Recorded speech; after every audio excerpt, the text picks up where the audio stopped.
Hello everyone. ये हम लोग के पास क्लास 10th का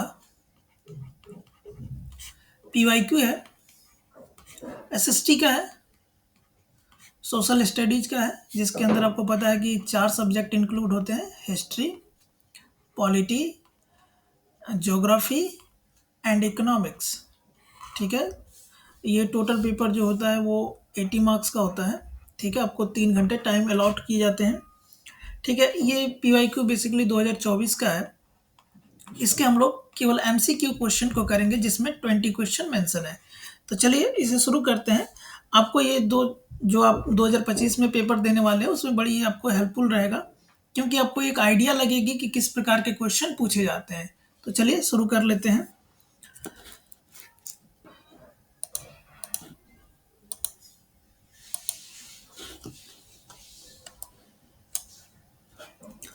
ये कुछ क्वेश्चन आपके पास सामने है। क्वेश्चन नंबर फर्स्ट क्या कह रहा है, इसमें आपको एसर्शन और रीजन दिए गए हैं। ठीक है ना। अब आपको ये सब स्टेटमेंट बेस्ड क्वेश्चन है बेसिकली। इसमें देखिए, बेसिकली अगर आप ध्यान दें तो आपको पहले वाले स्टेटमेंट को पढ़िए। पहले वाला स्टेटमेंट में बोथ ए एंड आर जो है कि ट्रू है, and R is the correct explanation of A. ठीक है, यहाँ देखिए ए और आर ट्रू है, but R is not the correct explanation of A. यहाँ पर ए ट्रू है, बी आर जो है फॉल्स है, ए फॉल्स है, आर ट्रू है। ठीक है, अगर इसमें सब एक भी स्टेटमेंट के बारे में अगर आप आइडिया लगा लेते हैं तो कम से कम ये सी और डी वाला ऑप्शन को आप क्या कर सकते हैं, एलिमिनेट कर सकते हैं, देख सकते हैं, समझ सकते हैं। देखिए क्या कह रहा assertion, banks are not ready to lend money to certain borrowers. ठीक बात है ना, बैंक्स, सही बात है कि कुछ ऐसे जो है कि आपको बोरोवर्स मिलेगा जिसको वो पैसे नहीं देते हैं, बैंक्स मतलब उसे उधार पैसे नहीं देते। ठीक बात है। चलिए इसका रीजन पढ़ते हैं।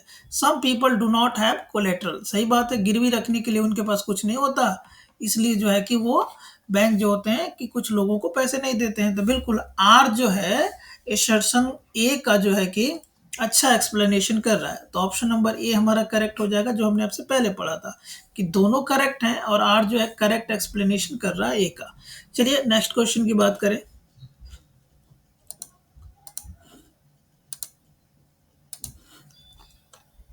ये देखिए क्वेश्चन नंबर सेकंड बेसिकली यहाँ मेंशन है। देखिए ध्यान से क्वेश्चन नंबर सेकंड को। क्वेश्चन नंबर सेकंड बेसिकली ये कह रहा कि on which of the following basis does the united nation development programme UNDP publish the human development report.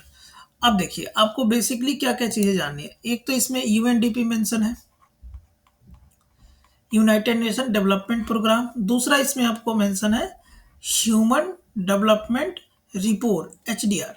अच्छा, तो पहले आपको एक बात पता चला कि जो यूएनडीपी जो एक बॉडी है, एक एजेंसी है जो ह्यूमन डेवलपमेंट रिपोर्ट क्या करती है, जारी करती है। ठीक है, यूएनडीपी जो बॉडी है वो यूनाइटेड नेशन के अंदर एक बॉडी है, यूएनओ के अंदर, यूनाइटेड नेशन ऑर्गेनाइजेशन। अब इसके बारे में आपको पता होगा कि जब सेकेंड वर्ल्ड वॉर समाप्त हुआ था 1939 टू 1945 तक, आपको सेकेंड वर्ल्ड वॉर देखने को मिलेगा। फिर ऐसा कोई वर्ल्ड वॉर ना हो पाए, ऐसा कोई चीजें ना हो पाए जिसमें इतने सारे जान माल के नुकसान हुआ। ठीक है, इसलिए जो है कि यूनाइटेड नेशन एक बॉडी बनाई गई 1935 में, ताकि वर्ल्ड पीस को क्या किया जा सके, वर्ल्ड पीस को मेंटेन किया जा सके या उसका बढ़ावा दिया जा सके। ठीक बात है ना। तो यूनाइटेड नेशन बॉडी के अंदर, इसके अंदर एक आपको बॉडी देखने को मिलेगी, यूनाइटेड नेशन डेवलपमेंट प्रोग्राम, जो बनी थी 22 नवंबर 1965 को। ठीक है, इसमें 177 कंट्रीज है। इसका हेडक्वार्टर आपको न्यूयॉर्क में देखने को मिलेगा। अब यहाँ क्वेश्चन पे लौटती है। क्वेश्चन में क्या कह रहा है कि किस बेसिस पे, क्या बेसिस है ह्यूमन डेवलपमेंट रिपोर्ट जारी करने का यूएनडीपी का। तो इसमें बेसिक क्या होना चाहिए, मैन्युफैक्चरिंग। ये तो हो ही नहीं सकता, मैन्युफैक्चरिंग तो नहीं हो सकता, तो ऑप्शन नंबर 1 गलत हो गया। यहाँ पाइए तो यहाँ तीसरा को देखिए, तो यहाँ पर बैंकिंग मेंशन है, तो कोई भी अंदाजा लगा सकता कि बैंकिंग तो नहीं आएगा। यहाँ डी में देखिए तो आप यहाँ पर टेक्नोलॉजी और इनोवेशन मेंशन है, ये भी नहीं हो सकता। तो ऑप्शन नंबर बी ही हमारा करेक्ट होगा। इसमें देखिए education, health and per capita income है। ठीक है, चलिए नेक्स्ट क्वेश्चन की बात कर लेते हैं। क्वेश्चन नंबर 3 को देखिए। क्वेश्चन नंबर 3 बेसिकली क्या बातें कह रहा। क्वेश्चन नंबर 3 कह रहा कि which of the following statement best describe the meaning of globalisation. Globalisation का मीनिंग क्या है, ठीक है। अब स्टेटमेंट पढ़ के इसको बेसिकली आप लोग अंदाजा लगा सकते हैं। आपको आइडिया होगा कि ग्लोबलाइजेशन जो है वो डिस्क्राइब करता है ग्रोइंग इंटरडिपेंडेंस। कहने का मतलब एक कंट्री ए है, ये कंट्री बी है, कोई कंट्री सी है, कोई कंट्री डी है। ये सारी कंट्रीज आपस में क्या है, एक दूसरे पर डिपेंड है। कोई गुड्स यहाँ से बी में आता है, बी से कोई गुड्स सी में आता है, सी से कोई गुड डी में आता है, डी से कोई गुड्स ए में जाता है। इस तरह से सारी कंट्री आपस में क्या हो गई, तो इंटरडिपेंडेंट हो गई। यही कॉन्सेप्ट है किसका, ग्लोबलाइजेशन का। अब इस इंटरडिपेंडेंसी के चलते आपको देखने को मिलेगा कि कल्चरल लेवल पर, इकोनॉमिक लेवल पर लोगों का एक क्रॉस बॉर्डर ट्रेड भी देखने को मिलेगा, है ना, गुड्स एंड सर्विसेज का, टेक्नोलॉजी का, फ्लो ऑफ इन्वेस्टमेंट देखने को मिलेगा। एक कंट्री से दूसरे कंट्री में इन्वेस्टमेंट जाएगी, है ना। तो ये सब टाइप की चीजें आपको ग्लोबलाइजेशन के अंदर देखने को मिलती है। पढ़ते हैं ऑप्शंस को। पहला है removal of tax barriers on trade. नहीं, कुछ ऐसा स्पेशल नहीं है ग्लोबलाइजेशन की टैक्स बैरियर को रिमूव करना। ये बेसिकली आपको पता है लिबरलाइजेशन का कॉन्सेप्ट है, ये लिबरल होने की बात है। Provide higher standard of living, नहीं, ये तो स्टेट वेलफेयर की बात कर रहा है। स्टेट जो होता है वो वेलफेयर करता है अपने सोसाइटी के लिए, है ना, अपने लोगों के लिए। तो ये उसका है कि स्टैंडर्ड ऑफ लिविंग प्रोवाइड करना। सी नंबर को देखिए तो process of rapid integration between countries. Rapid integration between countries, देखे आपने कि कंट्रीज आपस में क्या हो रही है, इंटीग्रेट हो रही है। तो रैपिड इंटीग्रेशन हो रहा है, ये करेक्ट हो सकता है। तो डी नंबर देख लेते हैं। तो बी तो इनकरेक्ट हो गया। डी देखिए, taking a special step to attract foreign companies. नहीं, ऐसा कुछ नहीं है। वो तो जब कोई देश क्या है कि दुनिया बाहर के देशों को अट्रैक्ट करता है कि वो इन्वेस्टमेंट करे, तो वो है कि स्टेट अपने आप को एक पॉलिटिकल स्टेबिलिटी लेके आना चाहता होगा, ठीक है। तो ये सारी चीजें नहीं मेंशन है ग्लोबलाइजेशन। ग्लोबलाइजेशन में बेसिकली आपको बहुत सारे देश आपस में जुड़ते हैं। किसके लिए जुड़ते हैं, इकोनॉमिक, कल्चरल, है ना, इस सब टाइप की चीजों के क्रॉस बॉर्डर ट्रेड करते हैं, गुड्स एंड सर्विसेज का। तो ये सब सारी टाइप की चीजें होती हैं, ठीक है। आई होप आपको समझ आया होगा। चलिए क्वेश्चन नंबर 4 की बात कर लेते हैं। क्वेश्चन नंबर 4 देखिए क्या कह रहा। क्वेश्चन नंबर 4 बेसिकली है कि 2 statement are given below. 2 statement नीचे दिया गया है। ये भी असर्शन है एक, और एक रीजन है। आपको पता है कहानी वही वाली होगी, तो देख देते हैं। असर्शन क्या कि no individual in India can legally refuse a payment made in rupees. सही बात है। किसी व्यक्ति को क्या है कि आप अगर रुपी देते हैं तो रिफ्यूज नहीं कर सकता कि नहीं नहीं, हम तो रुपी नहीं लेंगे, हम तो कुछ और ही लेंगे। जैसे कह दे कि हम गोल्ड लेंगे, है ना, इस सब टाइप की चीजें। अब यहाँ दूसरा स्टेटमेंट देखिए। दूसरा स्टेटमेंट क्या कह रहा कि in India the rupee is authorise by state government. अब एक ऐसी बात है, अब तो इसे कोई भी बच्चा गलत कर सकता है। जो रुपीज है उसे सेंट्रल गवर्नमेंट ऑथोराइज करेगी। सेंट्रल गवर्नमेंट कहने का मतलब क्या, आरबीआई करेगी ऑथोराइज, है ना, क्योंकि अल्टीमेट रुपयों पे छापने उपने का काम आरबीआई का है ना। तो ये जो है कि आर हमारा गलत हो जाएगा। अब आर गलत होते ही हमें सोचने विचारने की कोई जरूरत नहीं। वो इसलिए नहीं जरूरत क्योंकि आपको पता है कि आर एक ही जगह गलत है, वो ऑप्शन नंबर सी है। तो ये हमारा ऑलरेडी क्या होगा, ट्रू होगा, ठीक है। तो ये हम आपको समझाना चाह रहे थे शुरू में। चलिए क्वेश्चन नंबर 5 की बात कर ले।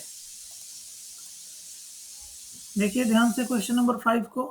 क्वेश्चन नंबर 5 बेसिकली क्या कह रहा कि read the following situation regarding credit and identify the positive impact of credit. कहने का मतलब है कि लोन ले लिए, पैसा उधार उधार ले लिए, तो उसका पॉजिटिव इम्पैक्ट क्या हो सकता है। ये सलीम है, इसने क्या है कि वर्किंग कैपिटल नीड को पूरा करने, प्रोडक्शन के लिए इसने कुछ पैसे उधार लिए हैं। द क्रेडिट हेल्प, और ये जो पैसा उधार लिया उसको मदद प्रोवाइड किया है किस लिए, ongoing expenses and complete production on time. ठीक बात है ना। अच्छा, वो अपना एक्सपेंसेस उठा पाए और उसके बाद से वो प्रोडक्शन ऑन टाइम कर पाए, ठीक है। इसका इम्पैक्ट क्या होगा, the burden of credit will increase on Salim. अरे नहीं, सब अच्छा हो रहा है तो क्यों करेगा। सलीम इनकम विल इंक्रीज, हाँ भाई, सलीम का इनकम जो है कि वो क्या हो जाएगा, इंक्रीज हो जाएगा, ये हो सकता है। प्रोडक्शन नहीं, डिक्रीज नहीं होगा। सलीम में गेट स्टक इन अडेप्टिव नहीं, जब सब बढ़िया चल रहा है, पैसा लिया और सब बढ़िया चल रहा है, तो सलीम का इनकम क्या होगा, इंक्रीज होगा। ये क्रेडिट का पॉजिटिव इम्पैक्ट हो सकता है। ठीक बात है। चलिए नेक्स्ट क्वेश्चन की बात कर ले। क्वेश्चन नंबर 6, हम लोग इंग्लिश वाले पोर्शन को देखते हैं। 6 को देखिए ध्यान से, क्या कह रहा 6 बेसिकली कह रहा कि read the following characteristic of democracy. Democracy के कैरेक्टरिस्टिक को यहाँ पर हमें बताना है, ठीक है ना। ओके, डेमोक्रेसी की कैरेक्टरिस्टिक में एक चीज है कि यहाँ पर आपको फ्री एंड फेयर इलेक्शन देखने को मिलेगा। करेक्ट बात है, इसमें तो कोई दिक्कत वाली बात नहीं है ना। कि डेमोक्रेसी बेसिकली क्या होती है, जहां पर फ्री एंड फेयर इलेक्शन हो पाए, मतलब लोग जो है, डेमोक्रेसी का अब्राहम लिंकन ने क्या डेफिनेशन दिया, by the people, by the people, for the people, है कि नहीं, है ना, एंड ऑफ द पीपल। ठीक है, तो मतलब डेमोक्रेसी के अंदर लोग अब स्वतंत्रता से अपनी चीजों को चुन सके, है ना, मतलब अपने रिप्रेजेंटेटिव को चुन सके, तो फ्री एंड फेयर इलेक्शन होने चाहिए। डेमोक्रेसी का एकदम अभिन्न अंग होना चाहिए। इक्वालिटी बिफोर लॉ, सही बात है, कानून सबके लिए समान होना चाहिए। ठीक है।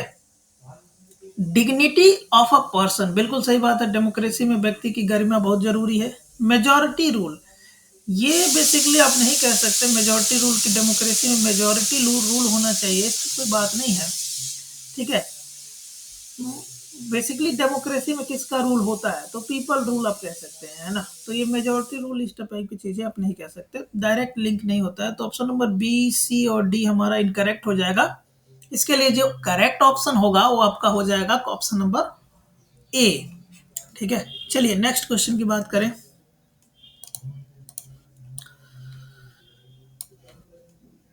7 नंबर देखिए, in which of the following reason the women representation in the highest their respective national parliament 2018। अभी पुराना डेटा है, ठीक है, कि मतलब कहाँ पर वुमेन का रिप्रेजेंटेशन पार्लियामेंट के अंदर, नेशनल पार्लियामेंट के अंदर, ठीक है, बढ़िया है, सबसे ज्यादा है। ठीक है, अब ऐसे आपको जानकारी के लिए हम आपको बता देते हैं करेंट स्टेटस के आधार पे कि आपको नॉर्डिक कंट्री जो देखने को मिलेंगी, है ना, जो कि यूरोप में है बेसिकली, उस देशों में आपको वुमेन का रिप्रेजेंटेशन नेशनल पार्लियामेंट में क्या है, हाईएस्ट है, देखने को मिलेगा आपको। अब आप सवाल ये पूछेंगे कि नॉर्डिक कंट्री जो है उसके अंदर कौन कौन से देश आते हैं, ठीक बात है ना, ये क्वेश्चन हो सकता है, कोई दिक्कत नहीं। तो चलिए हम बताते हैं आपको नॉर्डिक कंट्रीज में कौन कौन देश आते हैं। इसके लिए हम आपको एक मैप दिखाते हैं। ठीक है, ये देखिए कुछ मैप है, ठीक है, ये बेसिकली यूरोप का मैप है, आपको आइडिया होगा। यहाँ पर आपको फिनलैंड देखने को मिलता है, फिर स्वीडन, फिर नॉर्वे, फिर इधर नीचे डेनमार्क, ये आपको यूके ऊपर देखने को मिलता है ना, जिसे आप ब्रिटेन कहते हैं। ठीक है, तो ये की बात नहीं कर रहे हैं हम। और इसमें आइसलैंड इधर देखने को मिलता है। ये जो 5 कंट्री आप देख, आइसलैंड, डेनमार्क, नॉर्वे, स्वीडन और फिनलैंड, ये 5 कंट्री मिलके इनको हम लोग नॉर्डिक कंट्री बोलते हैं, है ना। आप कमेंट सेक्शन में बताइए स्कैंडेवियन कंट्री, स्कैंडेवियन कंट्री। चलिए ठीक है, तो आई होप आपको ये बात समझ आ गई होगी। आगे के पेपर के लिए भी आपको ये याद कर लीजिएगा। तो ठीक है, तो वुमेन रिप्रेजेंटेशन आपको नॉर्डिक कंट्री, यूरोपियन कंट्रीज हैं ये, इनमें आपको देखने को मिलेगा। चलिए क्वेश्चन नंबर 8 देखिए। तो यहाँ पर क्वेश्चन नंबर 8 में कह रहा है विच one of the following countries है 2 पार्टी सिस्टम। 2 पार्टी सिस्टम कहाँ पर है। अब देखिए बेसिकली एक कई बार क्वेश्चन चर्चा हो चुका है, पिछले हमने 3 जो है कि पीवाईक्यू सॉल्व किया है, उसके अंदर हमने ये क्वेश्चन कई बार रिपीट हुआ है, लेकिन हालांकि ऑप्शन ये नहीं थे वहाँ पे, लेकिन बेस यही था कि 2 party system, single party system, multi party system, country बताइए। ठीक है, तो अब हमने एक्सप्लेन किया अच्छे से। आप भी यहाँ देख सकते हैं कि पाकिस्तान एक मल्टी पार्टी सिस्टम है जी, फ्रांस भी एक मल्टी पार्टी सिस्टम है, चाइना एक सिंगल पार्टी सिस्टम है। पर अगर यूएसए की बात करें तो ये 2 पार्टी सिस्टम है, यहाँ पर रिपब्लिकन एंड डेमोक्रेटिक 2 आपको पार्टियां देखने को मिलेंगी। ठीक है, तो ऑप्शन नंबर सी हमारा करेक्ट हो जाएगा। इसके अलावा आप कमेंट सेक्शन में ये बता सकते हैं कि यूनाइटेड नेशन यूएसए के अलावा और भी कौन ऐसे कंट्रीज हैं ठीक है, जहां पर 2 पार्टी सिस्टम आपको देखने को मिलता है। चलिए क्वेश्चन नंबर 9 की बात कर रहे हैं। क्वेश्चन नंबर 9 ये रहा। देखिए क्वेश्चन नंबर 9 क्या कह रहा है, यहाँ भी असर्शन, यहाँ पे असर्शन और रीजन बेस्ड क्वेश्चन है। असर्शन यहाँ पर मेंशन है, क्या है कि modern democracy can not function without political parties. जो वर्तमान में हमारी डेमोक्रेसी है ना, वो पॉलिटिकल पार्टीज के बिना क्या नहीं कर सकती, चल नहीं सकती है ना। अच्छा देखिए इसका कारण बता रहा है, कह रहा है कि elected representative will accountable only their constituency not toward the country. बिल्कुल सही बात कह रहा है, ठीक है ना। जो फॉर एग्जाम्पल मान लीजिए कि ये भारत देश है, ठीक है, थोड़ा सा मैप ऐसे बनेगा, आप इसके लिए हमें माफ कर सकते हैं, ठीक है। अब मान लीजिए भारत एक देश है, ठीक है। अब इसमें क्या है कि आपने देखा कि 443 टोटल कॉन्स्टिट्यूएंसी है अलग अलग, जैसे कि है ना, बिहार में कुछ कॉन्स्टिट्यूएंसी, आपको यूपी में कॉन्स्टिट्यूएंसी, मध्य प्रदेश में, इस तरह से भारत को टोटल 543 कॉन्स्टिट्यूएंसी में बांट दिया गया है, ठीक है। और आपको पता है हर एक कॉन्स्टिट्यूएंसी से कौन चुन के आता है, एक एमपी चुन के आता है, ठीक है। अब जाहिर सी बात है, जो एमपी जिस कॉन्स्टिट्यूएंसी से चुन के आया है, जैसे माननीय मोदी जी की बात करें, हमारे जो पीएम है, प्राइम मिनिस्टर, उनकी बात करें तो वो बनारस के किसी कॉन्स्टिट्यूएंसी से चुन के आते हैं, ठीक है। तो अब क्या है, यहाँ देखिए, तो elected representative will be accountable only to their constituency not toward the country. सही बात है, जो व्यक्ति जहाँ से चुन कर आएगा वो वहीं के लिए क्या होगा, रिस्पॉन्सिबल होगा। तो रीजन तो करेक्ट है, इसीलिए modern democracy without political party नहीं चल सकती, ठीक बात है। मोदी जी का जो केस है उसमें वो क्या है कि देश के पीएम है, ठीक है, तो उनका जो रिस्पॉन्सिबिलिटी है केवल वो बनारस के लिए नहीं है, वो पूरे देश के लिए है, तो वो एक अलग बात है। चलिए ठीक है, शुरू करते हैं क्वेश्चन नंबर 10 को। होपफुली आपको ये समझ आ गया होगा।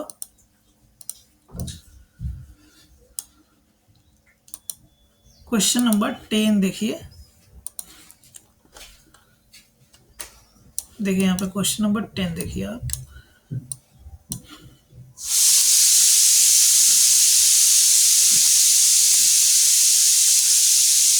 क्वेश्चन नंबर 10 बेसिकली क्या है, क्वेश्चन नंबर 10 है कि in which one of the following institution in India was a system of reservation for women made by amending the constitution in 1992।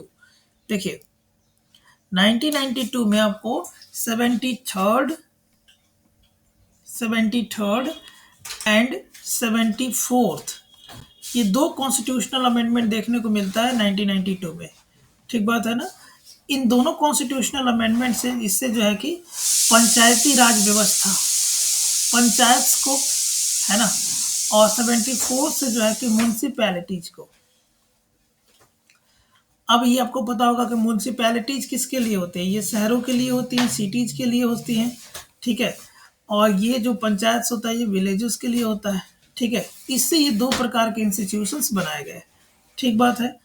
अब यहाँ पर मेंशन है कि क्या मतलब बना, और इसमें क्या है कि इन दोनों में वुमेन्स का रिप्रेजेंटेशन को क्या किया गया, दिया गया है, जो कुल 1/3 है, ठीक है। तो वुमेन्स का जो है कि रिजर्वेशन दिया गया इन 73rd और 74th कॉन्स्टिट्यूशनल अमेंडमेंट में 1992 में दिया, पंचायत में मिला और आपको म्यूनसिपैलिटीज में मिला, ठीक बात है ना। तो ये आपको याद रखना है। क्वेश्चन नंबर 11 देख लीजिए।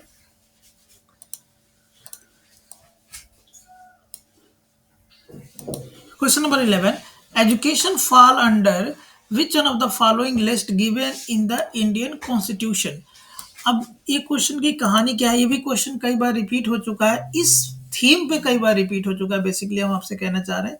जैसे देखिए कॉन्स्टिट्यूशन को आप बेसिकली जब क्लासीफाई करते हैं तो कॉन्स्टिट्यूशन के लिए आप एक तरफ तो आर्टिकल लिखते हैं जिसमें 395 आपको आर्टिकल दिखते हैं, उसके बाद से कॉन्स्टिट्यूशन में आप पार्ट्स देखते हैं जिसमें आपको टोटल 22 पार्ट दिखते हैं, ठीक है। उसमें आप एक वो शेड्यूल का लिस्ट देखते हैं जिसमें आपको 12 शेड्यूल देखने को मिलते हैं।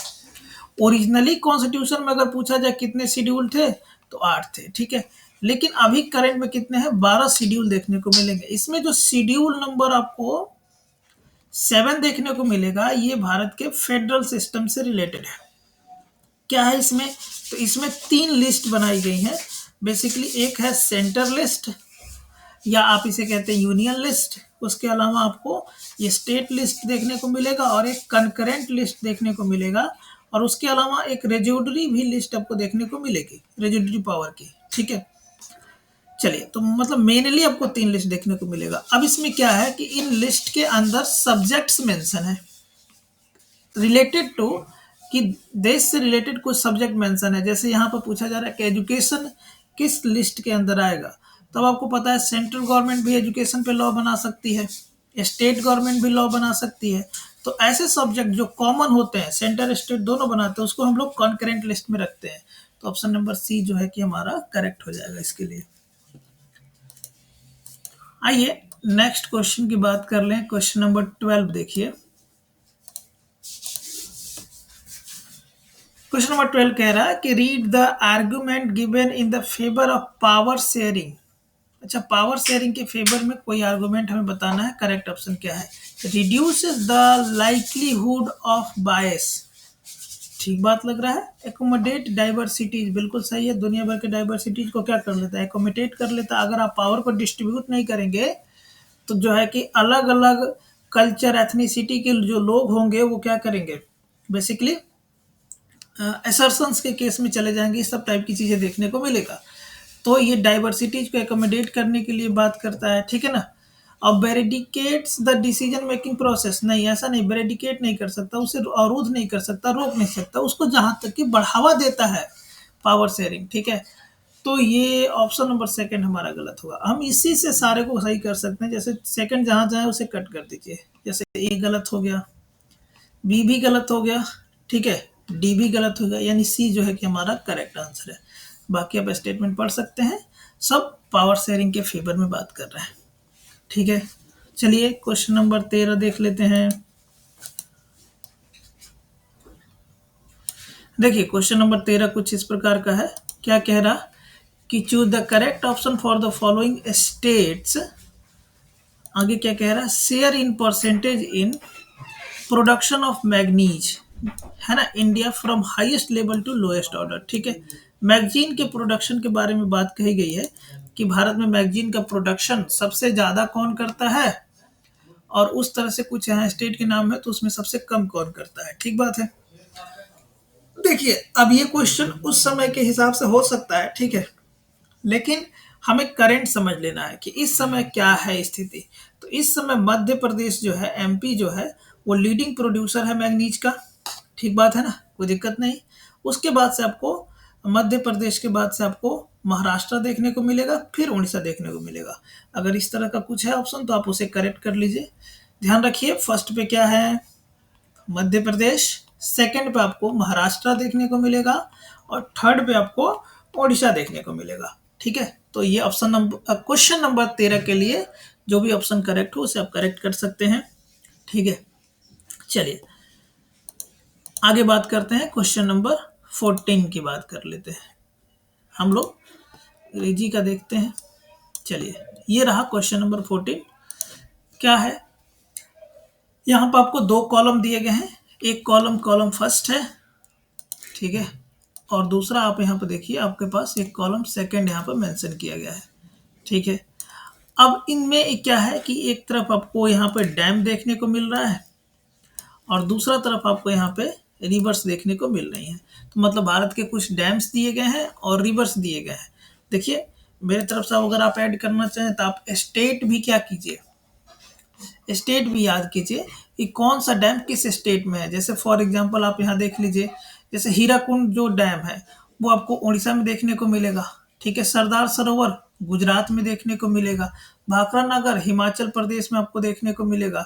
ठीक है, तो इस तरह से आप स्टेट भी थोड़ा याद कीजिए। ठीक है, इसके लिए हम आपको एक मैप दिखाते हैं, चलिए, और वहां से आप इस क्वेश्चन को क्या कीजिएगा, रिलेट कर लीजिएगा। ये वो मैप है, देखिए ध्यान से, यहाँ पे आप इसको ऊपर से क्या कीजिएगा, नोट डाउन या रिवाइज कीजिएगा वीडियो के माध्यम से। देखिए यहाँ पे आपको, जैसे आप यहाँ पे टिहरी डैम देखिए, टिहरी डैम क्या है, यहाँ देखिए टिहरी डैम। अभी टिहरी डैम आपको किस पे मिलेगा, भागीरथी पे मिलेगा। आपको पता है कि यहाँ उत्तराखंड से एक इधर से भागीरथी और इधर से अलकनंदा रिवर आती है, फिर यहाँ से वो गंगा बनके से बाहर निकलती है। ठीक बात है, तो भागीरथी रिवर पे आपको क्या देखने को मिलेगा, टिहरी डैम देखने को मिलेगा। ये भारत का सबसे ऊंचा हाईएस्ट है डैम, है ना, सबसे ऊंचा डैम है ये, ठीक बात है। ओके, वैसे ही आप यहाँ भी ये सारे डैम्स के जैसे Salal dam, Ranjit Sagar dam, Bhakra Nangal dam आप देख सकते हैं, इस सब टाइप की चीजें देख सकते हैं। इधर आप देखिए तो यहाँ पे आपको और भी डैम देखेंगे, जैसे कि क्वेश्चन में एक हीराकुंड डैम था, देखिए यहाँ पे महानदी पर है, वो दिख रहा है आपको, जैसे ये आपको महानदी रिवर पे देखने को मिलेगा। यहाँ पर आप सरदार सरोवर डैम देख लीजिए, ये नर्मदा पे आपको देखने को मिलेगा, है ना। यहाँ पे अगर आप आ जाइए तो यहाँ पे जैसे कि नागा अर्जुन सिलीसेलम देखने को मिला है ना, वो कृष्णा रिवर पे है, ठीक बात है। तो इस सब टाइप से चीजें आप कर सकते हैं। ये पूरा आप देख लीजिए, ये पूरा ठीक है, होपफुली आपको ये दिख रहा होगा प्रॉपर, ठीक है, जिससे आपको स्टेट भी आइडिया लग जाएगा। ये बेसिकली जो है कि स्टेट की बाउंड्रीज है, आपको ये जो दिख रहा है, जैसे यहाँ पे ये चीज़ें जो आपको दिख रही हैं, ये सब स्टेट की बाउंड्रीज हैं। आप ये देखिए, ये स्टेट बेसिकली की बाउंड्री दिख रही है, ठीक है। तो ये बेसिकली क्या है, स्टेट है, ये जैसे आपको पता है ये महाराष्ट्र स्टेट है, ठीक है। तो इस तरह से आप चीज़ों को क्या कर सकते हैं, एनालाइज कर सकते हैं। चलिए नेक्स्ट क्वेश्चन की बात कर लेते हैं। तो होपफुली ये समझ आ गया होगा आपको। क्वेश्चन नंबर 15 देख लेते हैं। 15 नंबर क्वेश्चन क्या बातें कर रहा, इसमें भी असर्शन और रीजन बेस्ड क्वेश्चन है। यहाँ पर लिखा है कि the famous Chipko movement in the Himalaya successfully registered deforestation in several areas. हाँ भाई, ठीक बात है, जो चिपको मूवमेंट था उसने डिफॉरेस्टेशन को क्या किया, रजिस्ट्रेट किया, है ना। जाहिर सी बात है, वो पेड़ लोग पकड़ के खड़े हो जा रहे थे, ये बेसिकली उत्तराखंड की घटना है, ठीक है। तो पेड़ को काटने से रोका गया, सही है। Through this community afforestation campaign with indigenous species was made enormously successful, ठीक बात है ना। तो ये भी करेक्ट लग रहा है, ठीक है, जिससे डिफॉरेस्टेशन, तो ऑप्शन नंबर ये हमारा जो है कि करेक्ट। यहाँ ये नहीं, ध्यान से यहाँ देखिए, ये नहीं बी है, क्योंकि एक्सप्लेन कर तो रहा है ना, तो ये सब ध्यान से पढ़ के थोड़ा, ठीक है। चलिए क्वेश्चन नंबर 16 की बात कर लेते हैं।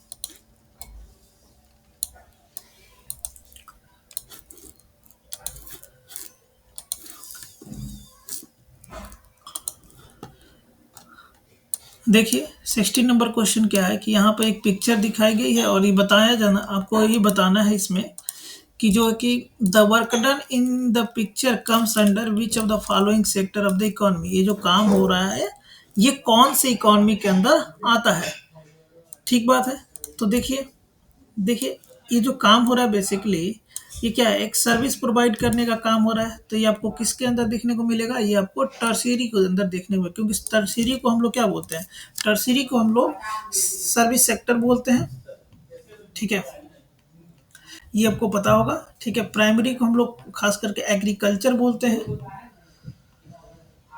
एग्रीकल्चर। सेकेंडरी को मैन्युफैक्चरिंग बोलते हैं आप लोग, है ना।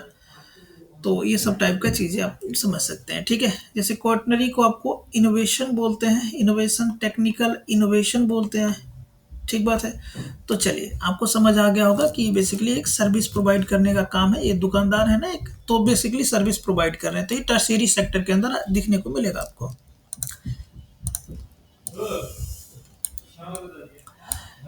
ये विजुअली इम्पेयर्ड कैंडिडेट के लिए है। क्वेश्चन नंबर 16 क्या कह रहा है, बेसिकली बात कर रहा है कि विच one of the following sector has the maximum share in the gross domestic product. GDP का जो है कि जीडीपी में किसका शेयर सबसे ज्यादा है, टर्शरी का। सबसे ज्यादा लोग इंडिया में secondary tertiary sector service sector के अंदर काम करते हैं। अभी जस्ट हमने आपसे बातें किया है, ठीक है। चलिए नेक्स्ट क्वेश्चन देख लेते हैं। क्वेश्चन नंबर 17 क्या कह रहा है, क्वेश्चन नंबर 17 यहाँ देखिए। क्वेश्चन नंबर 17 बातें जो कर रहा है वो ये है कि who among the following said printing is the ultimate gift of God and the greatest one. Martin Luther ने इसे कहा था। मार्टिन लूथर के बारे में आपको जानकारी होगी कि मार्टिन लूथर जो है कि एक जर्मन फिलोसफर है, ठीक है, एक जर्मन फिलोसफर है ये, ठीक है। महात्मा गांधी ने नहीं ये कहा था, है ना, गुटेनबर्ग ने भी नहीं कहा था, राजसुंदरी देवी ने भी नहीं कहा था, इनका एक बुक है बड़ी फेमस, आप उसका नाम कमेंट सेक्शन में बता सकते हैं। ठीक है, उन पर भी क्वेश्चन पूछे गए हैं इस साल। ठीक बात है। चलिए क्वेश्चन नंबर 18 की बात कर लेते हैं। 18 क्या है? फाउंडर ऑफ स्वराज पार्टी हमें बताना है with in the Congress. Swaraj party कब फाउंड किया गया था? तो आपको पता है कि 1924 में या 1943 में वगैरह फाउंड किया गया था, जबकि जब गांधी जी ने नॉन कॉपरेशन मूवमेंट को क्या कर लिया था, विड्रॉ कर लिया था, तो उसके बाद आपको स्वराज पार्टी देखने को मिलता है। कांग्रेस के अंदर बिल्कुल मतभेद हो गए थे, अलग अलग लोग अलग प्रकार के विचार कर रहे थे। उसमें जो थे वो CR दास और मोतीलाल नेहरू थे। इन्होंने जो है कि स्वराज पार्टी फॉर्म किया था। क्वेश्चन नंबर 19 देख लेते हैं। देखिए 19 नंबर क्वेश्चन क्या कह रहा है? 19 नंबर क्वेश्चन है कि dash from India and south east Asia travel through silk route to other part of the world. ठीक है, इसमें से जो है कौन सी ऐसी चीज जो है कि सिल्क रूट से ट्रेवल की और other part of the south east Asia nation में चली गई? तो ये सब सारी चीजें, तो जैसे भारत में स्पाइसेस के लिए भारत फेमस है, आप इसे आपको आइडिया लग जाएगा।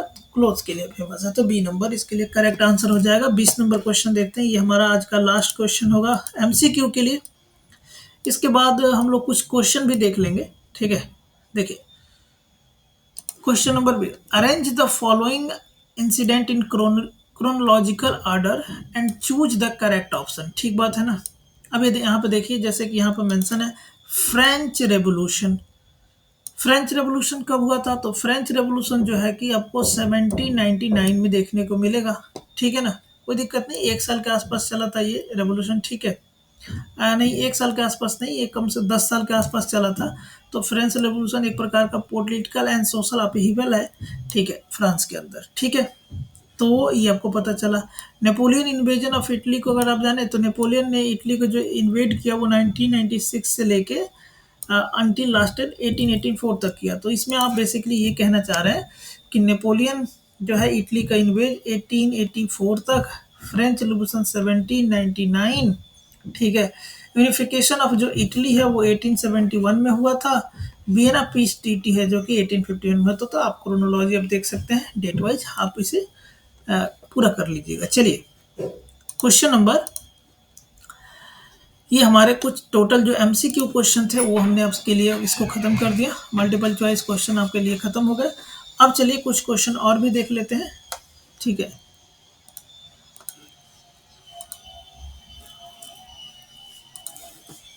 जैसे ये क्वेश्चन देखिए, क्वेश्चन नंबर 21 का जो क्वेश्चन नंबर ए है, क्या कह रहा? क्वेश्चन नंबर ए जो क्या कह रहा कि examine the role of constitution. Constitution के रोल को हमें क्या करना है? एग्जामिन करना है in the federal system of India. 2 point, Bharat के संघ के अंदर फेडरल संघात्मक जो सिस्टम है हमारा, उसके अंदर कॉन्स्टिट्यूशन का क्या रोल है, इसके बारे में हमको बताना है। तो देखिए अब ये क्वेश्चन आपके लिए काफ़ी क्या है, इजी है, कि भारत संविधान के अंदर जो फेडरल सिस्टम है उसमें क्या बातें की गई है मेंशन। ठीक है, तो जैसे देखिए, जैसे Indian constitution of India play a key role in the country federal system defining distribution of power. भारतीय संविधान के अंदर आपको ये बताया गया कि स्टेट के क्या पावर होंगे, है ना, यूनियन का क्या पावर होगा। जैसे कि अभी हम लोग चर्चा कर रहे थे शेड्यूल 7 के अंदर, है ना, शेड्यूल 7 के अंदर बेसिकली क्या है, एक प्रकार के लिस्ट बनाई गई है सब्जेक्ट्स के, है ना। उसमें बताया गया है कि जैसे पुलिस को कंट्रोल करने का पावर किसको है, स्टेट गवर्नमेंट को है। ये सब बातें हैं। जो फॉरेन अफेयर्स है वो कौन देखेगा, वो है जो कि यूनियन गवर्नमेंट देखेगी। तो इस सब टाइप की बात है। तो डिस्ट्रीब्यूशन ऑफ पावर है इंडिया के में, है ना। Providing a framework for a resolving disputes, है ना। रिजॉल्विंग डिस्प्यूट का मतलब क्या है कि जैसे मान लीजिए वाटर रिवर वाटर डिस्प्यूट आपको देखने को मिलता है। जैसे आपको पता है कि भारत में कई सारे रिवर्स को लेके क्या है, डिस्प्यूट्स देखने को मिलता है, स्टेट्स आपस में झगड़ते रहते हैं। ठीक है, अब क्या है कि रिवर वाटर डिस्प्यूट्स को भी बात करें तो वहाँ भी क्या है कि बेसिकली आपको कॉन्स्टिट्यूशन का रोल थोड़ा बहुत देखने को मिलता है। तो इस सब टाइप की चीज़ें हैं। तो ये सब डिस्प्यूट को रिजोल्व करने के लिए कॉन्स्टिट्यूशन जो है कि कॉन्स्टिट्यूशन का रोल देखने को मिलता है फेडरल सिस्टम के अंदर। तो ये सब बातें आप लिख सकते थे। एक और में क्वेश्चन क्या है कि examine the role of supreme court, examine the role of supreme court in the federal system in 2 points. और सुप्रीम कोर्ट का क्या रोल है हमारे फेडरल सिस्टम में? तो सुप्रीम कोर्ट का भी की रोल है। ठीक है, क्या करता है basically, balance of power between centre and state. ये बहुत बड़ी बात है ना, कि सेंटर और स्टेट के बीच जो है कि बैलेंस ऑफ पावर को ये क्या करता है, देखता है। उसके अलावा आपको पता है कि फंडामेंटल राइट ऑफ सिटीजन है ना, जैसे कि आपको पता है कि बहुत सारे रीट पिटिशंस के लिए हम लोग सुप्रीम कोर्ट में जाते हैं, ठीक है, तो वो सब सारी बातें हैं, तो फंडामेंटल राइट के लिए सुप्रीम कोर्ट है। उसके अलावा सेंटर और स्टेट के बीच बैलेंस ऑफ पावर को मेंटेन करने के लिए है, इस सब टाइप की चीज़ें के लिए। वैसे और भी चीज़ें आप लिख सकते हैं। क्वेश्चन नंबर 22 देखिए क्या कह रहा है कि India has a great potential of wind power. Bharat के पास जो है कि विंड पावर जनरेट करने का क्या है, ग्रेट पोटेंशियल है। ठीक बात है।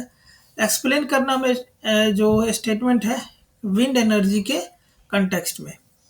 अब देखिए, आपको बेसिकली पता है कि जो भारत है, भारत का ये आप भारत का बहुत बड़ा हिस्सा का ऑलमोस्ट 7,000 जो हिस्सा है, ये क्या है बेसिकली, ये आपको कोस्टल इलाके देखने को मिलेगा, है ना। कोस्टल इलाके होने से यहाँ पर रेगुलर विंड का फ्लो आपको देखने को मिल सकता है।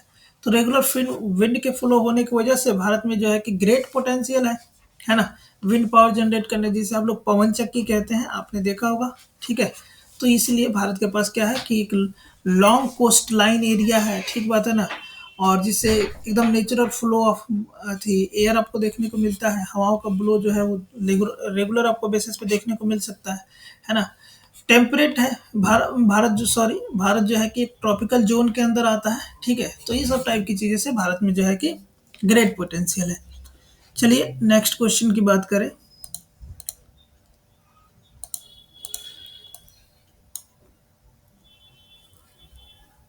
यहाँ पर क्वेश्चन मेंशन है कि until the 19th century poverty and hunger were common in the Europe, analyse the statement. 19वीं सेंचुरी तक, 19th सेंचुरी तक, 19वीं सेंचुरी का मतलब क्या कि 1801 से लेके 1899 तक, इस समय तक जो है कि यूरोप में आपको क्या देखने को मिलता है, पॉवर्टी, हंगर, वो सब सारी चीज़ें देखने को मिलता है ना, क्योंकि यूरोप में इस समय बहुत सारे क्रॉप फेलियर हो रहे थे।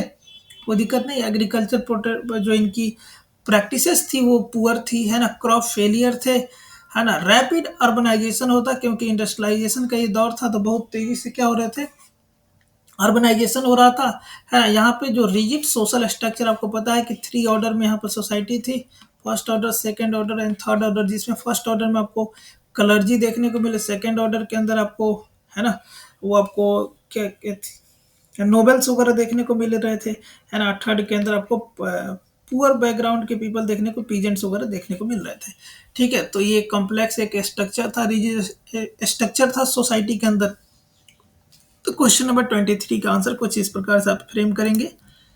चलिए, बेसिकली हम आपको एक कंटेक्स्ट दे रहे हैं, इस हिसाब से आप इसको लिखेंगे। और यहाँ पे 24 नंबर क्वेश्चन देखिए कि explain the step taken by Indian government for globalisation in 1991। Bharat सरकार ने 1991 में न्यू इकोनॉमिक पॉलिसी लाई थी,